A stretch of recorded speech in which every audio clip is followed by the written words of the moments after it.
সংযুক্ত জালুকবাৰী সমষ্টিৰ অন্তৰ্গত মাজিগাঁও পুলৰমুখস্থিত পলাবাৰী আঞ্চলিক হৰিহৰ আশ্ৰমত আয়োজিত কৰা হৈছে হনুমান পূজাৰ। বিগত কেইবেলিৰ দৰে এইবেলিও 12 এপ্ৰিল শনিবাৰে দিনজোৰা কাৰ্যসূচীৰে ৰামভক্ত হনুমান দেৱৰ পূজা অৰ্চনা কৰা হয়।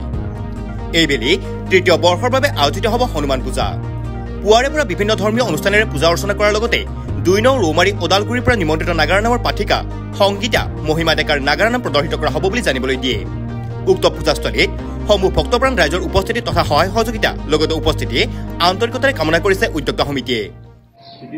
এনি নিউজ 365ৰ জৰিয়তে মই পলাশবাৰী আঞ্চলিক হৰিহৰ আশ্ৰমৰ তৰফৰ পৰা সমূহ অসমবাসী ৰাইজলৈ ৰঙালী বিহুৰ আগতীয়াকৈ শুভেচ্ছা জ্ঞাপন কৰিছোঁ।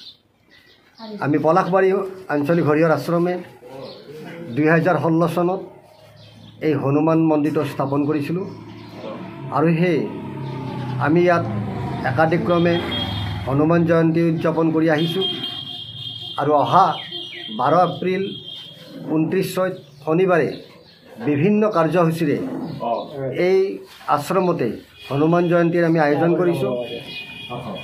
কাৰ্যসূচীবোৰ ৰাতিপুৱা 10 বজাৰ পৰা ৰামায়ণ পাঠ হ'ব। ৰামায়ণ পাঠ কৰিব কন্দৰ্প দেৱশৰ্মাদেৱে আৰু ব্যাখ্যা কৰিব আচাৰ্য ডক্টৰ উৎপলানন্দ বাপদেৱে।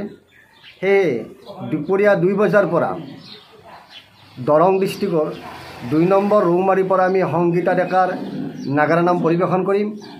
সমূহ কাৰ্যসূচীতে সমূহ ধৰ্মপ্ৰাণ ৰাইজৰ আমি সহায় সহযোগিতা আশ্ৰম পৰিচালনা সমিতিয়ে আন্তৰিকতাৰে কামনা কৰিছোঁ।